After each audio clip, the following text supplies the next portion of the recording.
So today I'm going to be working on the V11 carpet head. So this has been used quite a while, and just quick description here, you can see these are this slide control the guard, and that allows big particles or smaller particles to go through. So it's set to minus, it will stop big things going in. Set to plus, it will allow it to get sucked up. As you can see, it picks up a lot of dirt here, and underneath you have the bars. So I'm going to let you have a look at this one. And you'll notice that the bristles here are standing nice and upright, but over here, okay, what you do is just get a little bit a better view on this side. So if you go right over, you can see that the actual hair, which has got caught up in the roller, has stopped the bristles from pointing upwards. So this effectively is a bar which is not being used very well. There's a bit of carpet there. Okay, so what we're going to do is going to show you how to actually clean this up. So what do we need? We've got our spray just to give it a little clean. We've got a 2p piece, and we've got a pair of scissors. So straight away, let's crack on. Now on the V11 you'll see that you have this slot here, a little bit too close. Let's back it up. Okay, we're going to put our coin in there, and when you look at it, there's a little bit of graphics there telling you which way to turn. So we're turning anti-clockwise. So there it goes. Turn it that way. It doesn't turn fully. It's, remember that diagonal slot, and then we're going to use a little bit of pressure to pull that out, and this part will allow the whole head unit to the brush bar, sorry, to come out. Okay, now there's the brush bar. I'm going to pull this bit off, and that comes out nicely, and we're just going to cut that hair off using the scissors, just like that, and just go through. Now try to avoid scratching your bar, because that's only going to pick up dirt. We're just going to free it through. Okay, peel it off, and then put it away for tidying up later. Okay, so you've got all your rubbish together in the one place. Okay, so I'll just pause it just now, and we'll do some more later on. So that's me removed all the hair off, and now we're going to see is over here we've got the dust which is packed up. So let's just tap that out, and you can see how much comes out there, and the same the other way. Okay, so looking at this in a more careful manner, this is the first time I'm doing these. Are bristles.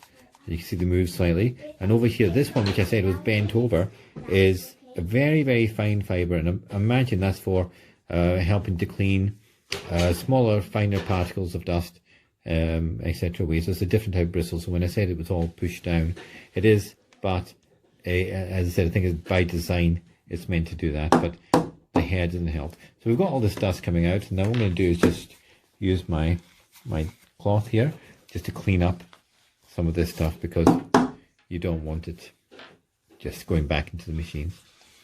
Okay, so that's the head nice and clean. So we're going to put that away over here. Okay, and now I'm going to turn my attention to this section here, and as you can see, there's the motor, and yes, it has got a lot of dirt across here. You can disassemble this entire unit. It's got screws all the way around, and it's fairly easy to disassemble, but you've got to bear in mind this is a cleaning machine. It's not a machine that wants to be cleaned. So what I'm going to do is just briefly just throw some of this stuff on you and just give it a quick wipe down, and you'll notice that some places will aggregate dust that you just wouldn't think. If you look over here at this section, it looks like a seal, but let's just touch it and see what comes out. You can now see that that is not a seal, it's just dust which is accumulated. So we're going to shift some of that stuff off just with the scissor. I'm using the blunt end of the scissor, and you can see it just peels away. It's not, this is not a seal, okay, it's just accumulated levels of dirt, which is not ideal, is it? So we're just removing that. That's going to help the machine in general. Just removing chunks of things that shouldn't be there will help the machine in general. Okay, and as you can see, this is quite a substantial amount of stuff coming out. Can you see that? Okay, that is solid. I'm just going to try and lift it out, and it does catch in there. Okay, so let's lift that out, and it is, as I said, there's a lot of it there. I suppose again, this is where the compressed air, if you have a compressor, yes, you can do this in the garden, and it will just make life a lot easier, a lot quicker as well. Okay, now am I going to clean out all that plastic covering? Well, it would look nice. I don't know how I managed to get it so dirty, but I'm pretty sure that the occasional, vacuum spill or something with a damp area must have been part of the problem there. Look at all the stuff that's coming out. Okay, surprising to see all this gunk coming out. So I'm going to turn it out and just drop it out there, and then go back and remove some more. As I said, this will no doubt help the machine spin better as well. Okay, I'm just going to have a look around here, and again, as I said, it's all the way round.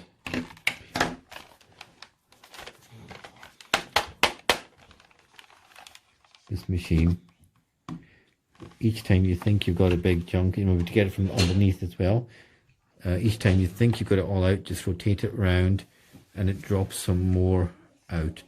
Now, you would never expect a vacuum cleaner to be collecting all this junk.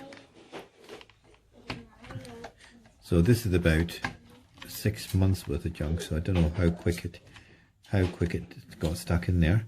And again, back out here to tap it. Look at that. Okay, and again, you can see there's still more coming out of this area. Still more coming out. Look at that. If you've not seen my video on how to double the power of your Dyson v11 using compressed air to clean out the filters and other areas, then that's definitely worthwhile a watch. Any of this junk across. So again, back to my tissues, and I'm just going to wipe this down. Okay, I'm going to put a little bit of spray there and see if I can get this a little bit cleaner. Okay, as I said, I'm not going to take the whole thing apart because I don't think there's much value in taking the whole machine apart. Okay, compressed air, as I said, in this area would really be quite nice. Okay, I'm just looking around. Again, any other areas, there's a little bit on that wheel there, but I'm not too worried about it. If you were using that, you just use a pick to get hold of that. Okay, you can see now what this guard does. It allows bigger or reduced particles. So if you've got a little bit of like a bead, etc., that you want to suck up, you suck it up by opening it up. If you don't want to see it suck the beads up, you want to keep them where they are and collect them up later, put the guards down. Okay, so we're going to put this now back together. So tap, tap, tap again, and in it goes. Now remember, the hollow end goes down first, okay? Now see how it sits down, it's not central. And then what we do, tap, tap, tap, we're going to put this back in. Okay, now when you look at it, it's got these little notches on. Okay, so if you're waiting to position it, don't bother, just spin it around, and when it wants to, it will just drop into place. There you go, the same diagonal slot, and twist to lock it into position. It goes horizontal, and that's you cleaned your brush. So that took a total of 10 minutes whilst videoing it. Doing it yourself quite easily took you about 3 minutes. Thank you so much, and subscribe to the channel for more videos which will be coming on how to clean your Dyson Hoover.